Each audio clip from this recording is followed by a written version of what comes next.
everybody. Welcome to another edition of You Can't Handle the Tooth. This is Dr. Griffin, the Real Floss Boss, here with another episode for you. I want to say thanks to all of the viewers. Appreciate it. Last video we had last week had well over 10,000 views in and of itself, so I know we're getting some good feedback. People are having an interest.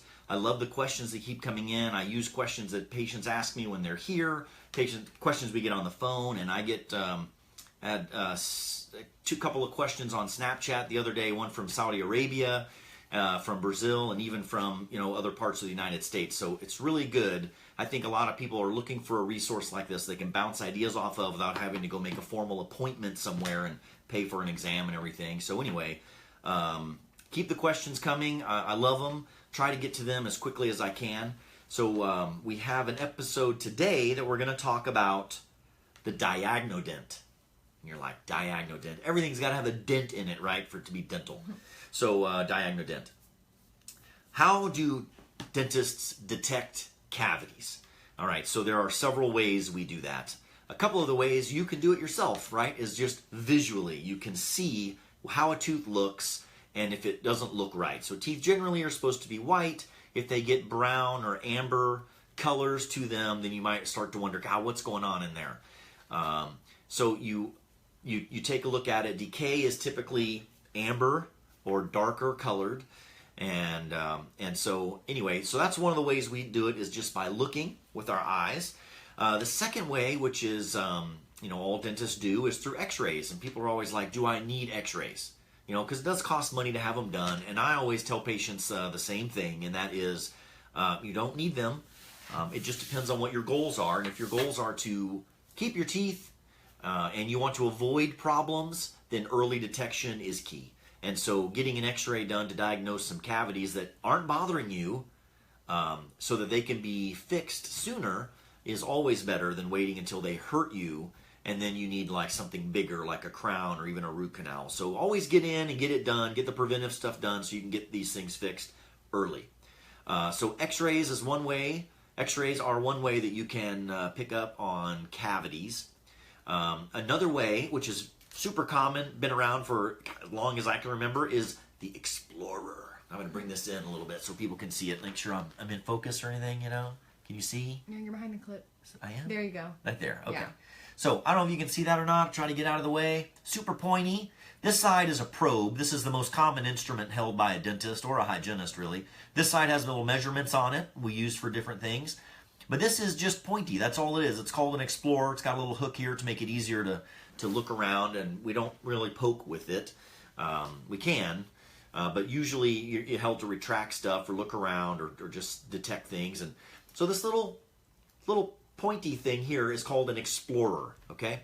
And this is a very common way that dentists can pick up on cavities. So in the grooves of the teeth, let me see here.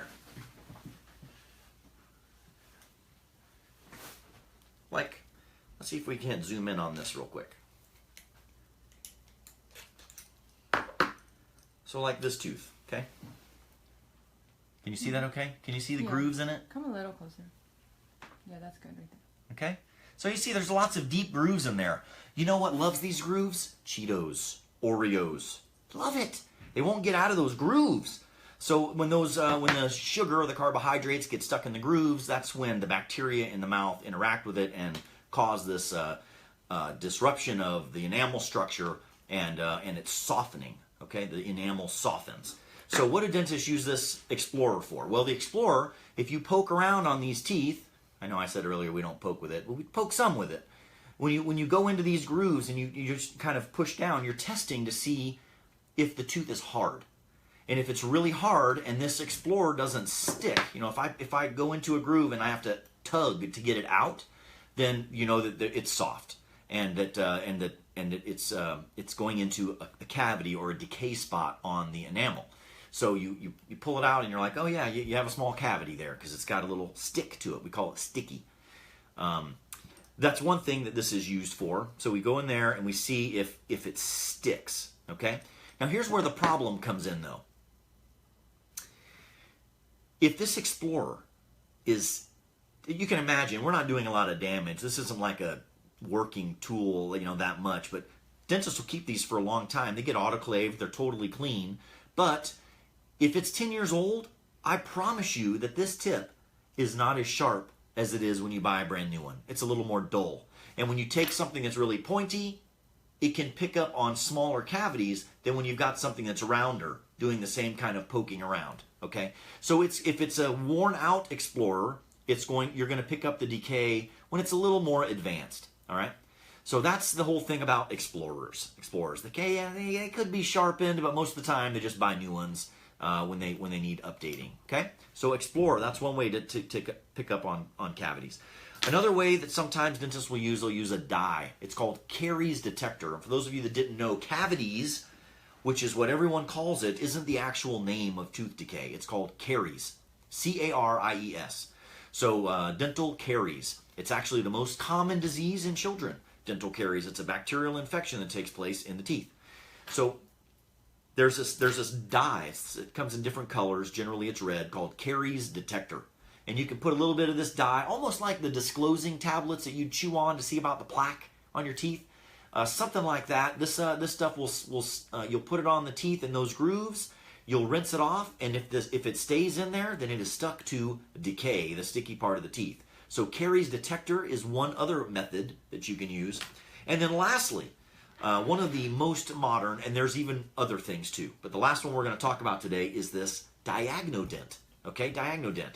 It is a laser, so everybody look right into there. I'm just joking. Just joking. So there is a little laser that shoots out of here. And this doesn't you don't just turn it on and it goes cavity, cavity, cavity. It's a relative density measuring device. And that's what this laser does. It shoots through and it measures density. So if it's really, really hard and the enamel is really hard, it's not going to give you a reading. If you get to a spot where it's softer and the density is less, mass per volume, right? If the density is less, then it's going to give you a reading. And it's a relative reading. So it's done on each person. You calibrate it on each person individually, and usually on a really thick enamel part like this canine. So you'll turn it on. Beeps. Little laser. Put it on the canine. There you go. And when it beeps twice, it's calibrated. And now this laser is calibrated for my teeth. So I could go around now with this laser, and you do it just like this. Make sure I'm centered. How do I look? This way? Yeah, but it's behind the clip, so I can't What really clip? see. The clip that's holding your phone on.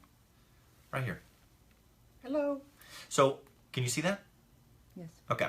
So you'll take the laser and you just kind of go in deep into the grooves, and it starts taking measurements on the density of the tooth right there. So if you have a soft part of the tooth, it's going to make a noise. It's going to make like a buzz, like you just heard it. It's going to go boop. And so you might go to one tooth and it makes a little noise, and then you look and it'll give you a little reading right here. So there's like an 01, you know. So it might give you a 15 or a 20. Anyway, a 20 is still pretty good. If you get numbers higher than a 20, it's enough that your dentist should raise an eyebrow, what do we got going on here? So we're looking for those numbers. And it measures, like I said, the density again. So you may go to another tooth and it's like a 45. If you got a tooth that's got a pretty big cavity on it, it's going to max out at 99, okay? So the only time it's really subjective is right around that number 20. So sometimes your dentist will say, hey, we're going to watch this tooth, because it's just not big enough. We have to destroy a lot of healthy tooth to even clean out the decay. So we're just going to watch it, brush real good, floss real good. Maybe it won't get any bigger. But at your next appointment, they could use this again and see if that number has gotten any higher. So if they measure a 20 now and you come back in 6 months and then it's measuring a 38, they're like, okay, we better do this because it's getting worse. If it still measures at a 20, then you just keep watching it. No problem. What else about this? If you put this number on top of artificial substances, amalgams, composite fillings, sealants, crowns, anything like that, it's going to give you a skew, a number that's off, okay? So it's only good for what we call virgin teeth, teeth that have never been treated in dentistry, okay? So it's got to be done on that. Not even a sealant. If it's got a sealant, it's going to give you a false positive, actually. It's going to give you a false positive, okay? So Diagnodent. I think that's about all I got to say about it. Trying to think if there was anything else. No, I think that's it. So I know you probably have some questions about dental caries. And I'd love to hear them so that I can answer you in the feedback or the comments section. Don't forget to check out some cool dentistry that we do that's on Instagram. You can always follow us live or Dental Stories on Snapchat. So thank you again for logging in and watching our episode of You Can't Handle the Tooth. This is Dr. J, the Floss Boss, signing out. We will see you next week.